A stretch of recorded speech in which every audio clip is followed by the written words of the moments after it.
Hi everyone, thanks so much and welcome back. Would you look at this?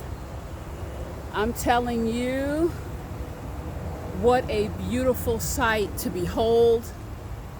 All is well with the world, standing in this spot right here.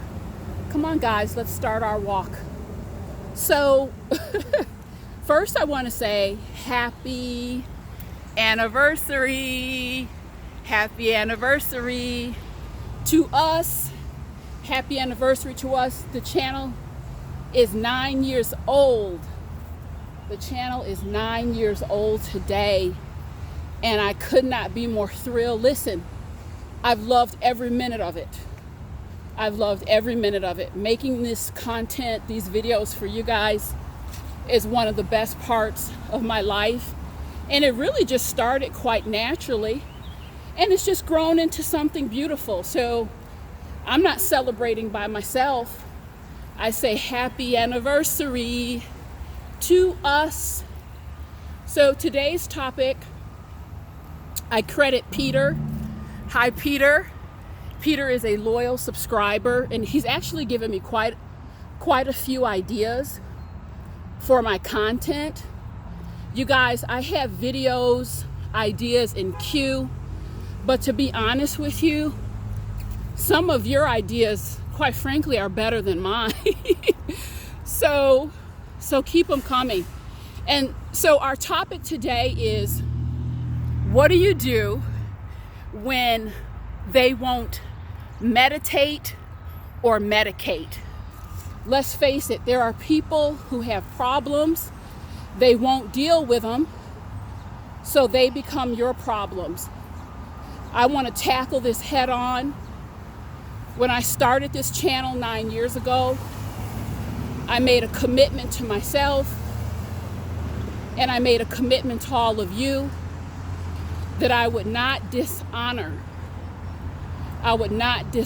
my journey of truth and my walk of life by putting out content that was canned, predictable, or information that had been repeated over and over again.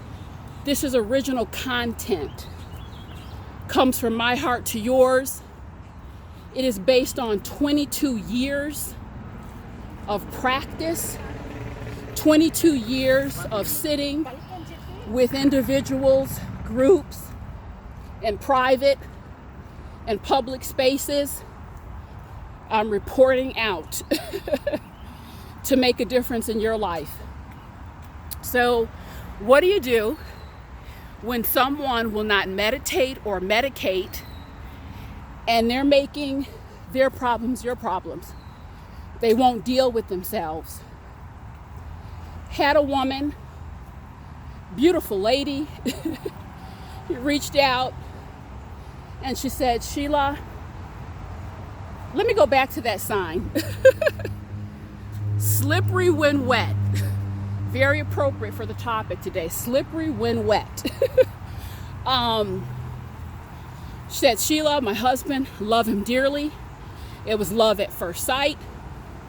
We'll be together 25 years. He has a lot of problems. Emotional, spiritual, mental health, you name it. I've threatened him, you got to get help. You know, I've been to my wit's end, and he doesn't. Oh, we're in the canal. He doesn't feel that he has a problem. He's told me again and again, I don't have the problem, you have the problem. You deal with it. And the thing is, she's not going to leave. She told me, I love him dearly. I'm committed. I meant every word of my vows.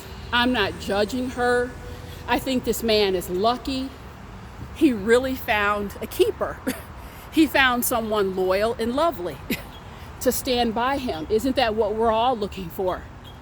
The problem is, pockets of their life are hell because he won't deal with himself. She described him as a Dr. Jekyll, and Mr. Hyde. You know, two different personalities. Sheila, what am I going to do? What am I going to do? You guys, I refuse to give you less than the best. And sometimes the best advice and information that I have, it can sting a little bit, but it really is coming from an authentic place of truth. Truth as I know it. The reality is, so many of us will have these people in our lives. And I'll tell you, I'll be bluntly honest with you. I have a couple of these people in my life. They won't deal with themselves. And if I allowed it, it would create a headache for me. And a lot of folks say, well, isn't it just easier? Just leave, just go in a different direction. Come on, guys, let's be real here. It's not feasible in every case to put on your walking shoes and leave. Logistically, it may not be feasible to walk away from certain family members. It may not be feasible to walk away from every single relationship because someone has an issue or a problem. But I'm going to tell you what you can do.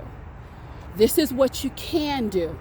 And again, it's not traditional advice. You see the birds? But it's real advice. Notice, she said, Sheila, he's like a Dr. Jekyll and Mr. Hyde. Well, when you're dealing with someone who really has probably 2 or 3 different personalities, 2 or 3 different kinds of very polar opposite energies coming from inside them, you're gonna run into a problem if you try a one-size-fits-all approach. One size does not fit all, everyone, especially for people who are managing some real serious emotional challenges. You know, the video that I did yesterday, I talked about our desire to remain in our natural state. If you're just a lovely and kind person, chances are that is your preferred state. You want to be lovely and kind to everyone. When you are dealing with folks who have mental illness or problems they won't look at necessarily, they don't allow you, they won't allow you to be that person.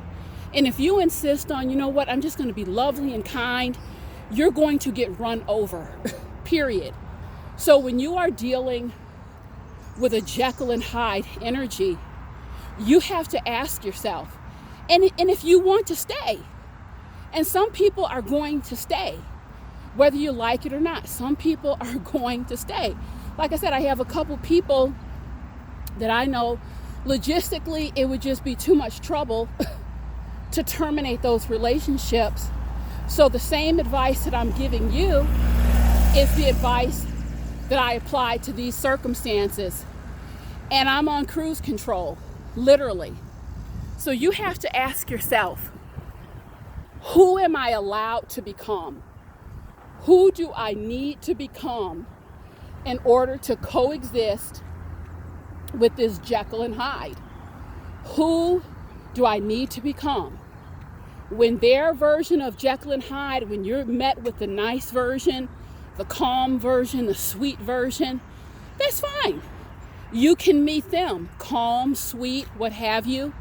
But when you're met with that energy that is unruly, unpredictable, disrespectful, you can't sit there and smile and catch butterflies, guys.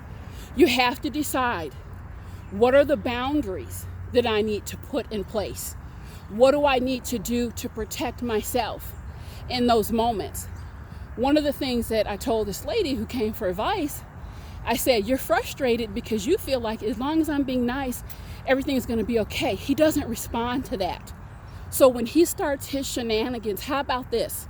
How about you set the standard and lay down the boundary? You know what? I'm not doing this with you right now. You need to find 2 or 3 places where you can go, kind of relax, escape for the day, give him a lesson. I'm not going to sit here and deal with this. When he comes out of his bag and he is talking to you, That's the ugly version of Jekyll and Hyde. You don't sit there and smile. You don't sit there and smile. You decide, what do I need to do? Who do I need to become? Who do I need to become in this moment? Jekyll and Hyde, two personalities. You're going to have to develop a couple personalities as well to deal with it. It is the reality.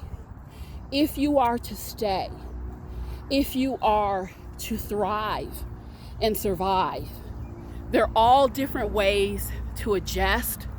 Putting on your walking shoes does not always have to be the only solution. Yes, there are some situations that are so toxic, you just really, to preserve your life, like the breath of your life, you need to make an exit.